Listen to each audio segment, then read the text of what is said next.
What's happening? You got the Retro Gaming Hippie coming at you with yet another game review, and I'm continuing along where I'm comparing games released both for the ColecoVision and the Atari 2600. And today we're looking at a bit of a Pac-Man clone. I mean, this was its own standalone arcade game as well back in 1981. It got ported over to these in 1982, and I'm talking about Mousetrap. Now here's the ColecoVision cartridge. You know, most of your ColecoVision cartridges were these basic black carts with the label. And here's the version I own on the Atari 2600, which has the cartoons style on the front of the pictures on it, which I really enjoy. So the basic premise of this is you're a mouse running around a maze, eating cheese, getting chased by cats. You can turn into a dog to chase the cats. Now the arcade and the ColecoVision version also bring in these little special items that pop up, much like the fruit and Pac-Man that you can pick up, such as eyeglasses and safety pins that are just bonus items. One of the things besides being a cat and a dog and then being chased by cats that set this apart from being a straight Pac-Man style game, it used these gate systems in it that were color-coded for the ColecoVision and the arcade, red, blue, and yellow. For the Atari, because the Atari only has a stick and a button as far as what to use, you just push next to these gates and push your button and the gates open, or if you just push a button normally, you turn into the dog. The gates don't have colors. You'll see when I fire up the Atari 2600, they're just kind of flashing or may show up invisible in the video here. For the ColecoVision, because the controller had two buttons and this keypad here, there was an overlay for games, and Mousetrap had one, that you would push the button that would color coordinate with the particular gate. Now, I don't have the overlay, so it's fairly simple. 1, 2, 3, 4, and 5. You know, blue gate, red gate, yellow gate, and dog. So it's not too hard to figure that out, really.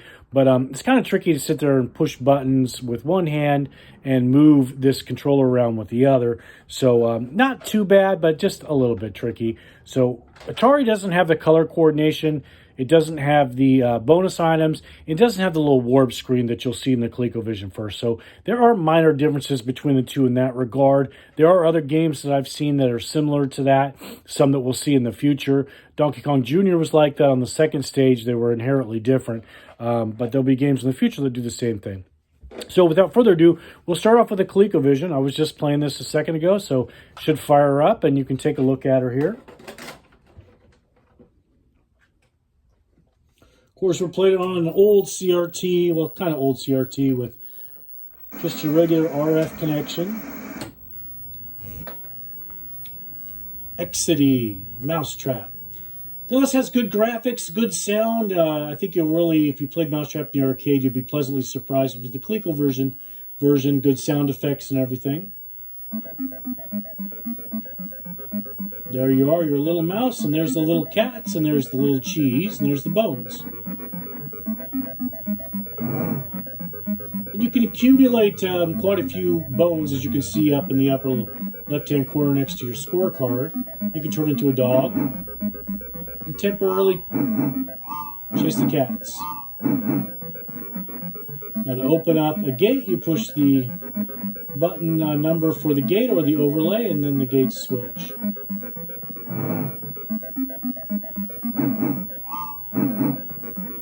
Now that center thing is something you won't see in the Atari version. It's a warp that seems to randomly put me in one of those corners, as you'll see.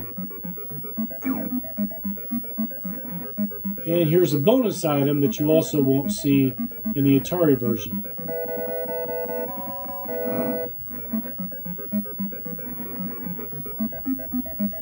You can trap yourself, and sometimes you can trap the cats.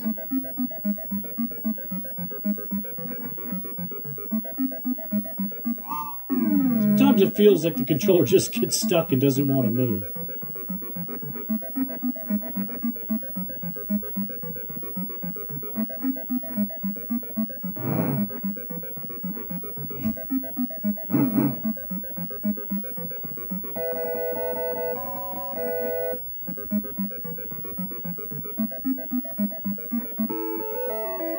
Clear the stage, get a bunch of points, and repeat. It does give you extra lives at certain point placements, like 50,000, 100,000. So it's kind of nice little bonus, but there's no saves or any continues. You just, the way it was back then, you just were done because really it just repeats itself with smarter AI. But graphically, I think it looks good. Good sound effects, good music. Atari 2600, here we come. Cut this off. Plug in the expansion module. Switch the controller.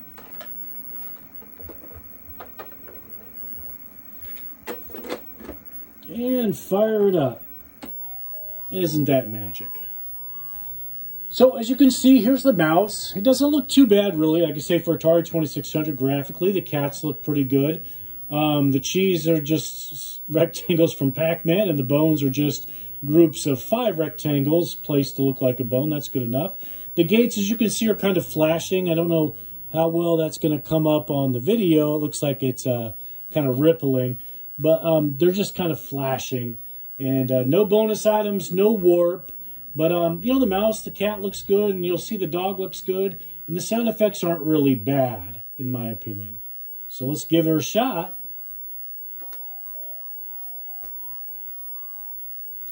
No background music.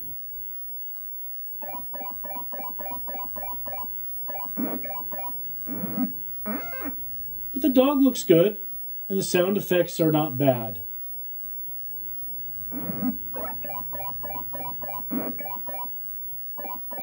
So you get up next to a gate and you push the direction and a button. So I'm facing the gate left. I push left and push the button, and the gate opens. Or sometimes I turn into the dog, to tell you the truth. I don't know what it does, but sometimes it opens up, sometimes it doesn't. Not right away. Like that time it didn't.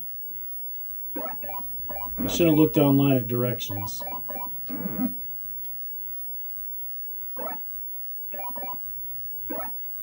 I think maybe you just stand next to a door and hold the button for a couple seconds. Or if you want to turn to a dog, you just push the button really quick. That almost seems to do the trick. Bam, next level. All right, let's wrap this video up.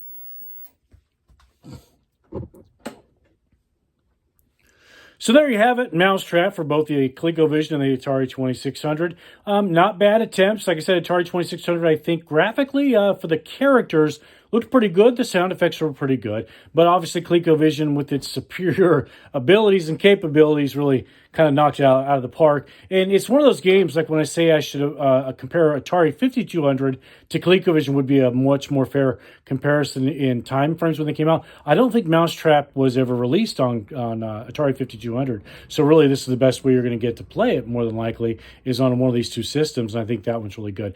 Not bad for a Pac-Man clone. There's better ones out there. And I'll show you those down the road. It's been really busy lately. Been having a lot of pickups here. You probably saw some of my pickup videos of things I recently got. I've even picked up some more stuff here not too long ago, so maybe we'll revert back to doing a pickup video next time around. So till then, I'm the Retro Gaming Hippie. I don't buy nostalgia because I am nostalgia. Y'all, take care.